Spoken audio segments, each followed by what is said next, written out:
ಚಕ್ರವರ್ತಿ ಭಾರತೀಯ ಚಲನಚಿತ್ರಗಳ ಹಿರಿಯ ನಟರಲ್ಲಿ ಒಬ್ಬರು.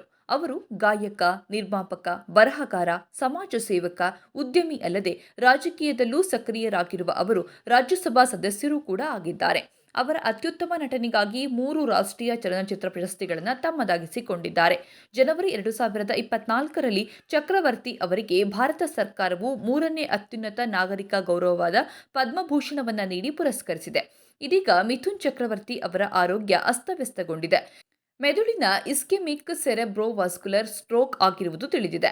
ನಟ ಫೆಬ್ರವರಿ 10ರಂದು ಆಸ್ಪತ್ರೆಗೆ ದಾಖಲಾಗಿದ್ದು, ಇದೀಗ ನಟ ಚೇತರಿಸಿಕೊಂಡಿದ್ದಾರೆ ಎಂದು ವರದಿಯಾಗಿದೆ. ನಟಿ ದೇವಶ್ರೀ ರಾಯ್ ಅವರು ಫೆಬ್ರವರಿ 10ರ ರಾತ್ರಿ ಆಸ್ಪತ್ರೆಗೆ ಭೇಟಿ ಕೊಟ್ಟು ಮಿಥುನ್ ಚಕ್ರವರ್ತಿ ಅವರ ಆರೋಗ್ಯವನ್ನು ವಿಚಾರಿಸಿದ್ರು. ಮಿಥುನ್ ಈಗ ಐಸಿಯುಯಿಂದ ಹೊರಬಂದಿದ್ದಾರೆ ಮತ್ತು ಚೇತರಿಸಿಕೊಳ್ತಿದ್ದಾರೆ ಎಂದು ರಾಯ್ ಮಾಧ್ಯಮಗಳ ಮುಂದೆ ಹೇಳಿಕೊಂಡಿದ್ದರು. ಆನಂತರ ದೇವಶ್ರೀ ರಾಯ್ ಮಾತನಾಡಿ, ಮಿಥುನ್ ಅವರು ಈಗ ಆರೋಗ್ಯದಲ್ಲಿ ಚೇತರಿಕೆ ಕಂಡಿದ್ದಾರೆ. ಸರಿಯಾದ ಸಮಯಕ್ಕೆ ಅಡ್ಮಿಟ್ ಮಾಡಿದ ಕಾರಣ ಚಿಂತಿಸುವ ಅಗತ್ಯವಿಲ್ಲ. ಶುಗರ್ ಮಟ್ಟ ಕೂಡ ಕಡಿಮೆ ಆಗಿದೆ. ಈಗ ಅವರು ಐಸಿಯುನಿಂದ ಹೊರಬಂದಿದ್ದಾರೆ, ಚೇತರಿಸಿಕೊಳ್ಳುತ್ತಿದ್ದಾರೆ ಎಂದು ದೇವಶ್ರೀ ರಾಯ್ ಹೇಳಿಕೆ ನೀಡಿದರು.